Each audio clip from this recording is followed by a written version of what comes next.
guys, John here, learningguitarnow.com, and in this free lesson I want to show you how to play a blues lick in the key of C, but also show you how to play it with high dynamics and low dynamics. If you like the tab in the backing track for this lesson, check out the All Access Pass.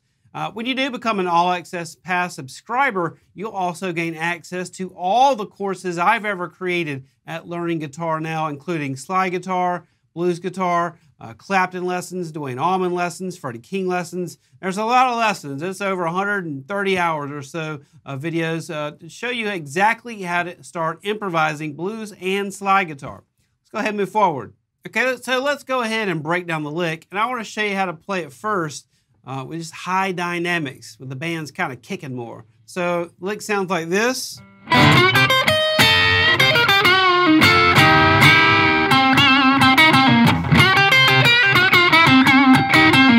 So that's the way it would sound with high dynamics. Let's go ahead and break that down. So I'm adding an upstroke rake. We're also coming in on the 4th bar of the 12-bar blues right before it goes to the D chord. This lick is in the key of C also. So right when it goes 1, 2, 3, right after the 3rd beat, we're going upstroke rake and then a down.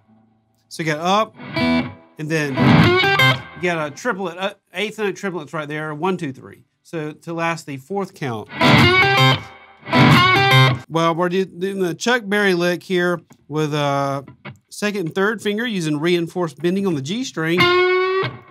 Bar your 1st finger on the 8th fret of the B in the high E strings. And I'm using a down upstroke thing.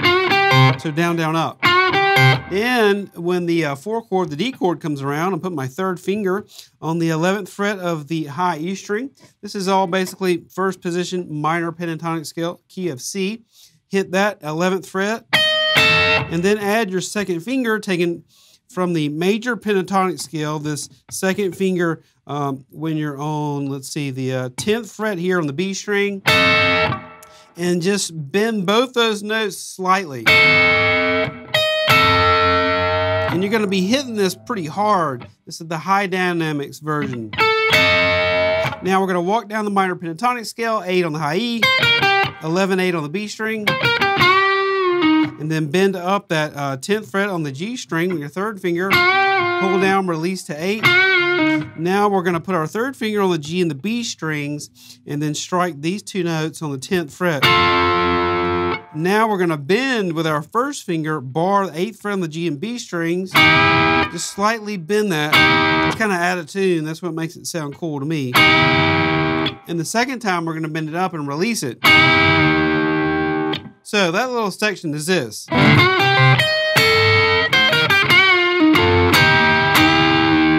The next section, we're going to hit the root note, C right here, 10th fret of the D string, heavy vibrato.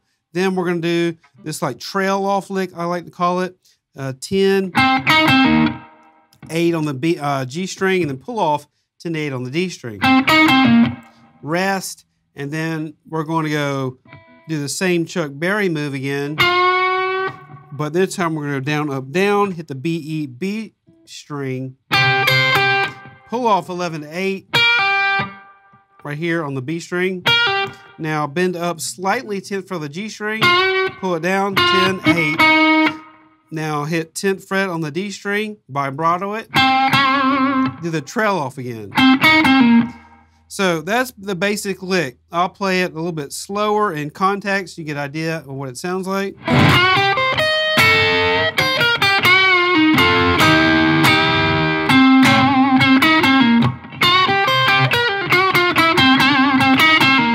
Really cool lick to use right there.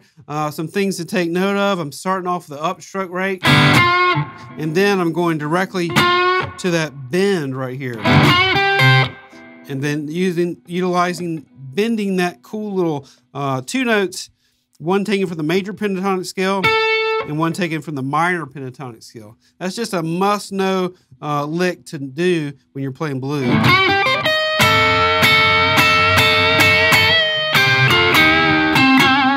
Using those 2 notes at a time sounds great right here. And also, if you'll notice the way I'm playing, I'm not playing it like this.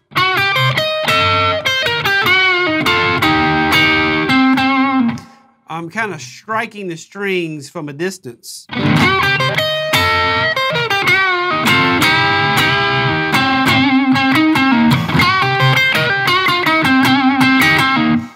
It's not like I'm just playing. We're not playing just regular, you know how you practice your scales? However you want to go about it. I'm using a lot of attitude and aggression with my right hand here.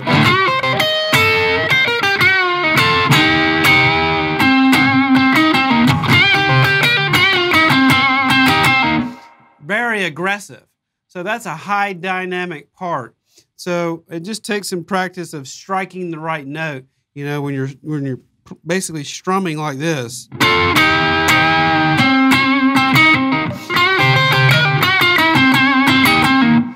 So that's how you get that just mean, in your face sound, just being really aggressive. So on the other end of the spectrum, we can play the exact same lick and it sounds a lot different. Using low dynamics, I'm not going to add all that strumming like this and hitting the string so hard. So you could get something, the same lick. I'm not going to do the rakes either. It would sound like this.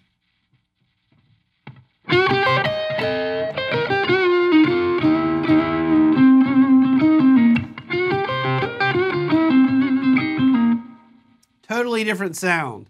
Only thing I did was eliminate the rakes. I played right on the string. I didn't strike it like that. And you get a really mellow sound.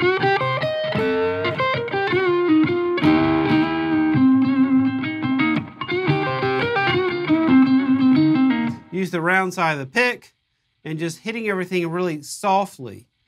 That's one of the biggest things you can do if you're playing live or anywhere in front of someone to draw the listener in, is just strike the strings really softly so you can barely hear it. So if you can barely hear it, the listener's gonna, you know, reach in to hear what you're doing. You can even play it lighter like this.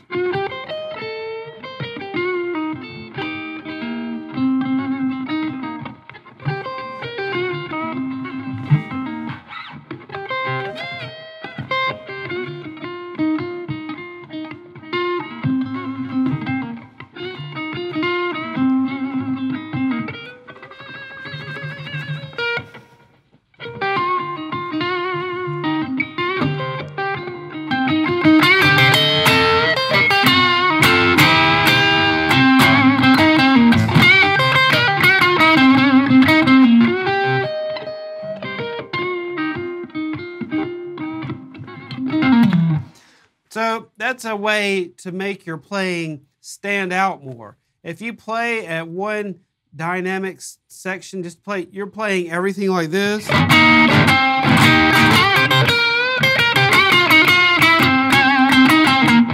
It's cool for a while, but you know, after a little bit of time, that's going to get pretty boring to the listener. So if you blend these two approaches, you could also blend, you know, elements of the same lick, two different dynamics. First section of the lick, aggressive.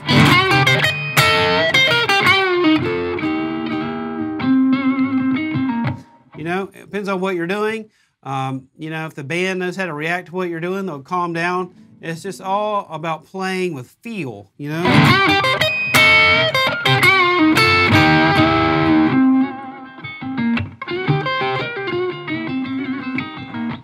You can do different sections with the different dynamics parts. It just really makes your playing sound a lot more listenable when you play like this. If you always play everything quiet, it gets old after a while. If you always play everything bashing, it gets old after a while.